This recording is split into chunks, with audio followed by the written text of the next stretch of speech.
Kamala Harris is being slammed as a DEI hire by many Republicans. Now, in case you need a refresher, here's Tennessee Congressman Tim Burchett on Tuesday.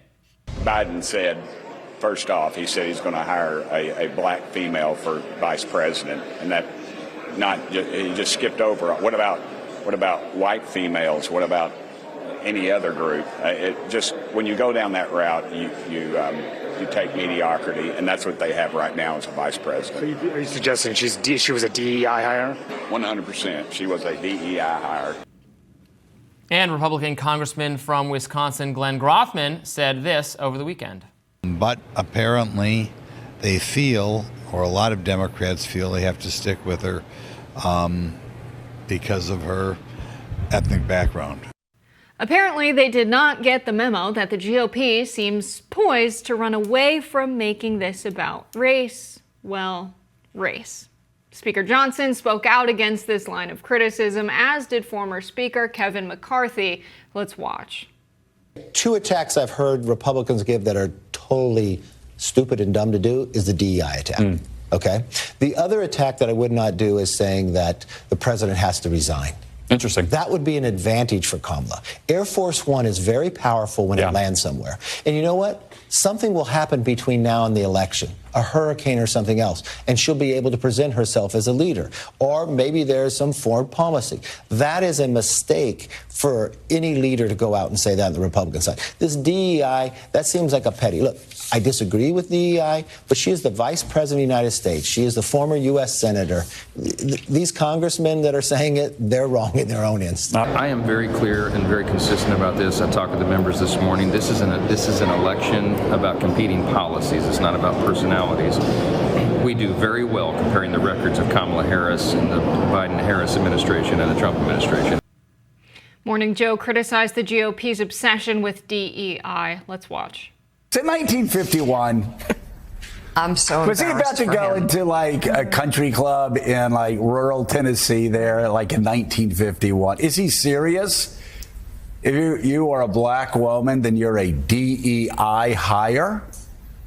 And he talked about mediocrity, and I would take any part of any Trump speech, any answer. He's either lying or he's not sounding fit. And also, I say that with a straight face.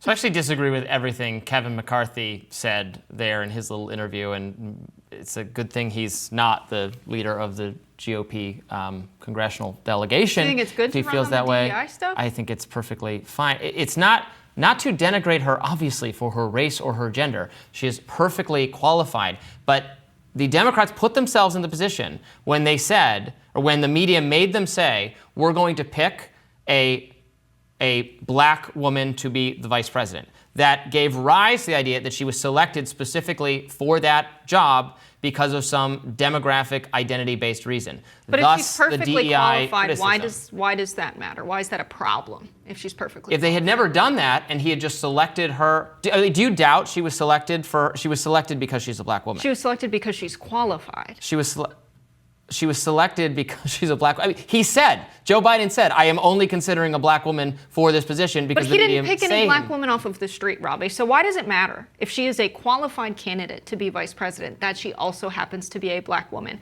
They picked her, surely. Was she the most qualified person? Yes. That's why they picked her. They picked her again because she was a black woman. Why they said they were picking her for that reason. Here's the thing. They said that. Why can a black woman, in your view, not be the most qualified candidate? No, they can be. So who was? Of course. I have no idea who's the most qualified person.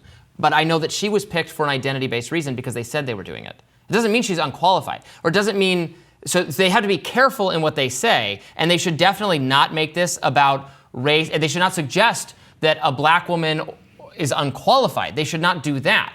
But it is fine to highlight the basic reality that she was selected for the vice presidential role, not because, and not actually because she had some massive base of popularity with women or with black voters. Joe Biden was himself more popular with black voters than Kamala Harris was. She was not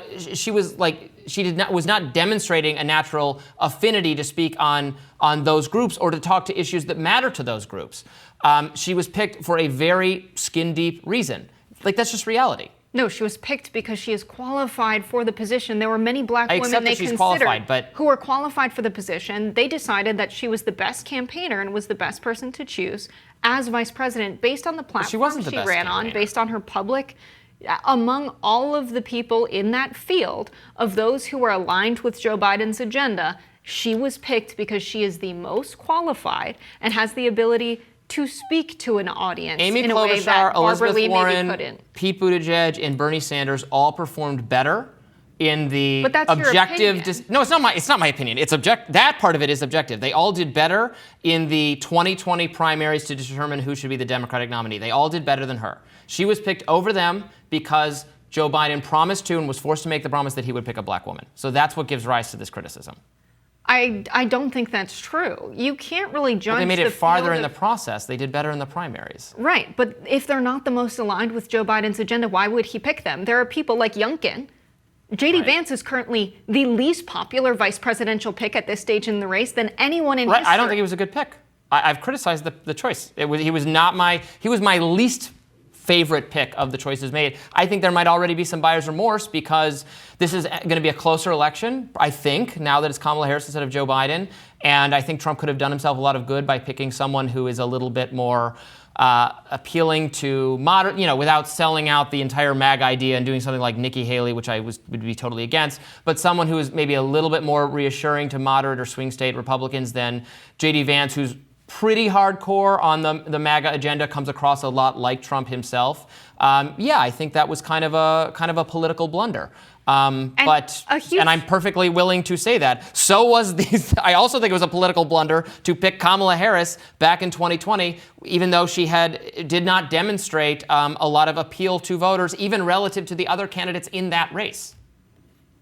So here we are. Robby, J.D. Vance is someone who is being criticized right now for his position on women. There's a reason that DEI exists, and it's to get a diversity of opinion. That is something that we believe valuable as a society. I believe in diversity of opinion. And there are many qualified people who could serve as vice president. Trump chose someone who is not qualified to be vice president, who is a junior member of Congress. He's serving his first term in public office ever. Kamala Harris has been in public office for many years. Barbara Lee was a candidate that, was Barack Obama unqualified? There are a ton of black women that they were choosing from. There are a ton of black women who are prominent members of the Democratic Party. Val Demings was another front runner.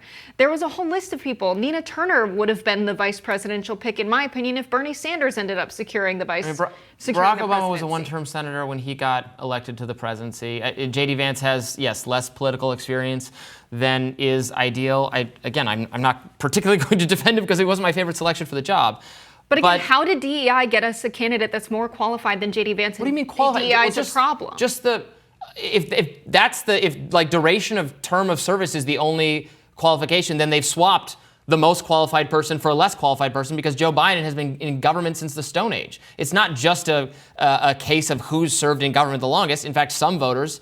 It's a subjective thing because the voters get to decide. And some voters actually think the longer you've been in government, the less fit you are to serve because you become captured by the whole thing. But I want to go to, you said diversity of thought. Yes, diversity of thought absolutely matters to me. Of perspective. That is real diversity. That is not necessarily captured and is sometimes at odds with identity-based or skin color or gender-based diversity. Like you could have, and this is what college admissions processes do, where they try to say, are you XYZ in terms of your ethnic identity, and construct a skin color diverse classroom where everybody thinks the same way because they're not actually because it's not a skin color is not a proxy for ideological diversity in a lot of cases. So if you want to actually attract people who think different ways and have different backgrounds, you can do that, but that's often in tension with just picking, we don't have enough. If you're a Native American, you get extra consideration. If you're a person of color, you get extra consideration. If you're it's not extra consideration. It's that they were that's how DEI ignored. works in hiring and admissions and why everybody hates it. No, that's not how it works. That is absolutely not how it works. This is why conservatives across the board misunderstood the affirmative action case before the Supreme Court. Having Harvard University, in this case, for this example, be representative of the population outside of Harvard's gates, be representative of the proportion of America that is Asian, that is Black, that is white. Harvard's admissions policies ensured that people who are in the top percentiles were considered across race. They didn't go and pull candidates that were not qualified, that were not at the same threshold. They made Harvard. No, they did not. They absolutely did. How? Because they admitted people who were less qualified. No, they did not. They absolutely did, based on their test scores and based on their grades, than the Asian people who applied. They turned down more qualified Asian people. No, they didn't. To admit that's what the Supreme Court found they did, and banned them from doing. They treated Asian people like scum. Their view of Asian people is that they are some disgusting other, and there's too many of them on our campus. It's objective racism. It's the way Harvard treated Jewish people for a long time until they stopped doing that. What was at the heart of the Harvard admissions scandal was that they were giving Asian students across the board lower scores in the interview. Personality defects. Right, in the interview section. It had nothing to do with them being biased in test scores, because everyone they admitted were at the top tier of test scores into Harvard University. That's because these people's scores were better, so they had to come up between the Black students at Harvard and the Asian students at Harvard, Robbie. They're absolutely. That was not a part of the Supreme Court decision. No, it was not. They were using the because they couldn't, if they were just considering the scores, they would be admitting too many Asian people in their view. They had to find something suspect with their personality to not admit them. No, they can make a decision based on diversity requirements and take the top candidates who applied who are Asian and then say, do we want Harvard University to have a population of Asian students that is extremely high? Are we going to admit every qualified Asian? What's wrong with having a population that's too Asian?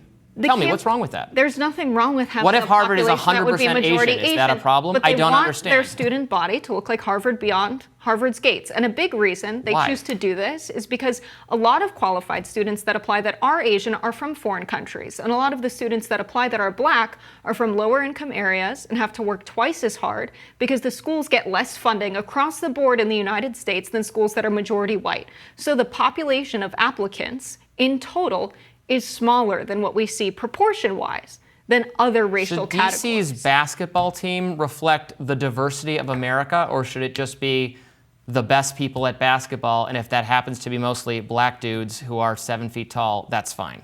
That would be my attitude. Applying for college admissions is very different. It's different because it's allowed to be explicitly racist and not include Asian people, would be my view.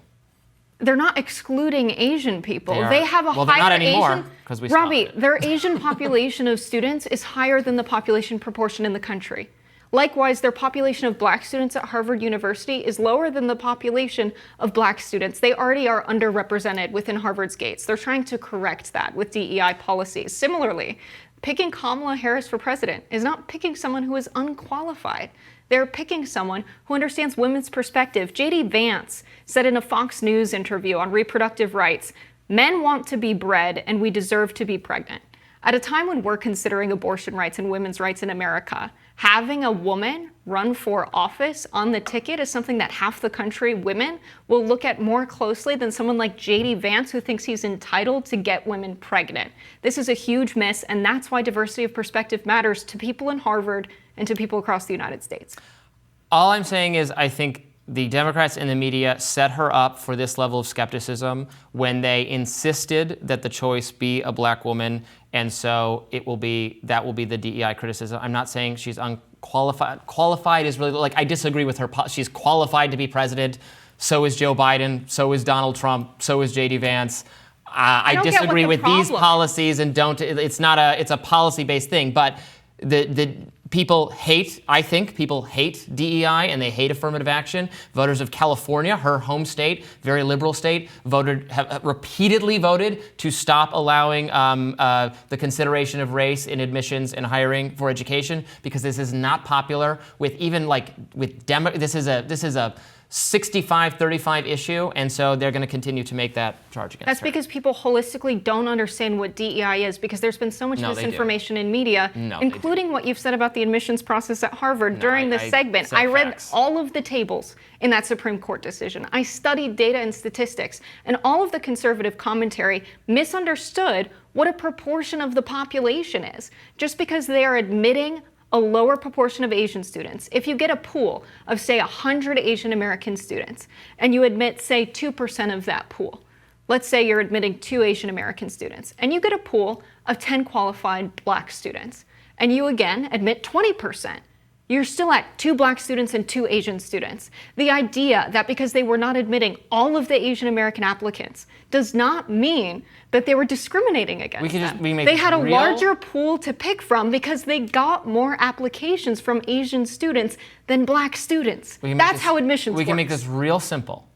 They should not even ask them what their race is. It should be race-blind admissions that way, and they can just admit the most qualified people based on their test scores. Robbie, when that happens, SAT we've seen scores. discriminations on people's names on resumes because it's presumed that they're black. We can just redact their names. So just give this candidate number 75,064XY2, and that's the and here are their test scores, and just admit based on that. That's what I'm for doing. All right, does that sound okay with you? On this one, yes. Well, if that doesn't sound okay to you, it's because you want to get some racial gerrymandering in it. We'll wear gray blob coats and just have no names and have software that changes our names. Sounds good to me. And if the entire population of Harvard is Asian under that scenario, I am totally fine with that because it should just be totally merit-based, which is how most people feel. More Rising right after this.